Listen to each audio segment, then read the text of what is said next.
Student journalists and publications play a vital role in informing their fellow students about campus events, serving as a check on their school's administration, and uncovering stories that outside media might miss.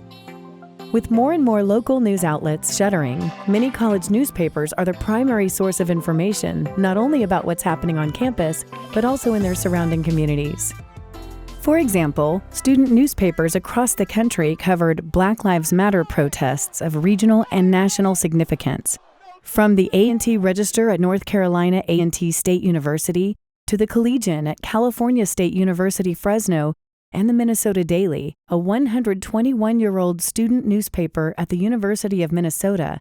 Student publications reported on protests on campuses and in their surrounding communities, shedding light on alleged institutional racism and civil injustice.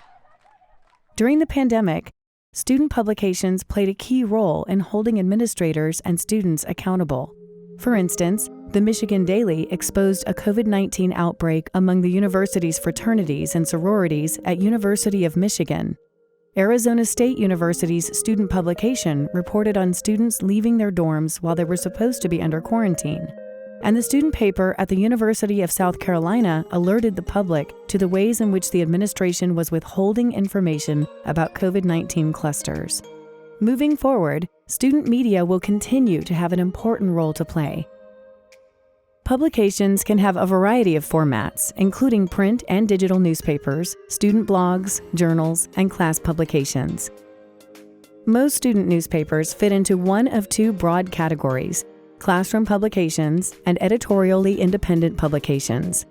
Classroom papers, sometimes referred to as lab publications, are primarily teaching tools for publishing stories, and the work is usually directed, assigned, and graded by a professor. In this kind of class, your professor can exercise their academic freedom to maintain much more control over what is published. That being said, they still must approach grading and publishing in a viewpoint-neutral way. With respect to editorially independent papers, which can be funded through student fees collected by the university or independently funded, students are responsible for content, sometimes with the guidance of a faculty member or an advisor. These advisors act as sounding boards when brainstorming stories, share institutional knowledge, provide advice on ethical issues, and make sure student journalists' rights are being respected. At public schools and at private schools that commit themselves to free speech, administrators and faculty cannot dictate what can and cannot be published. In regards to funding, student publications have the same rights as any other recognized student organization. Administrators and student governments must be viewpoint neutral when making funding decisions.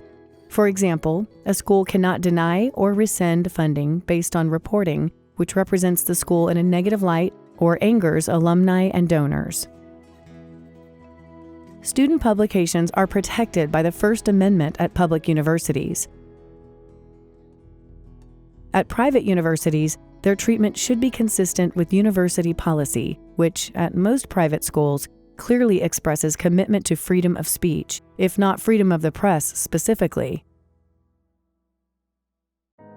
Despite robust protections for student journalists, some colleges have attempted to censor or punish student publications, particularly when student journalists have been critical of the administration or have written about topics the administration finds objectionable. Among some of the tactics administrators have used to silence journalists are defunding a publication, using the threat of an investigation, insisting on prior review before publication, and putting pressure on journalists and student media advisors to steer coverage. Having a written or recorded record is key to pushing back against censorship. If anyone does try to silence you, utilize your reporting skills to make sure you maintain a record of communication and alert your advisor. Other students, university staff members, and sometimes even administrators have been known to steal or destroy free papers distributed on campus for publishing unpopular opinions or unfavorable coverage. This kind of action is vandalism or theft and should be treated and reported on as such. The best way to protect against censorship, particularly administrative censorship, is to know your rights and to make sure your reporting is ethically sound.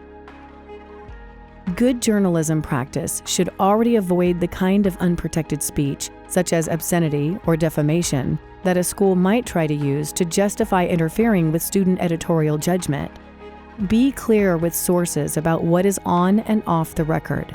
Make sure you know your state's law in regards to recording conversations, and always try to clearly identify yourself as an on-duty reporter when attending events you're covering. Student publications play a vital role in informing students about events and occurrences on campus, exposing wrongdoing, holding leadership accountable, and informing the larger community about relevant events. In order to perform these important services, publications should be autonomous and free from editorial interference or censorship by administrators.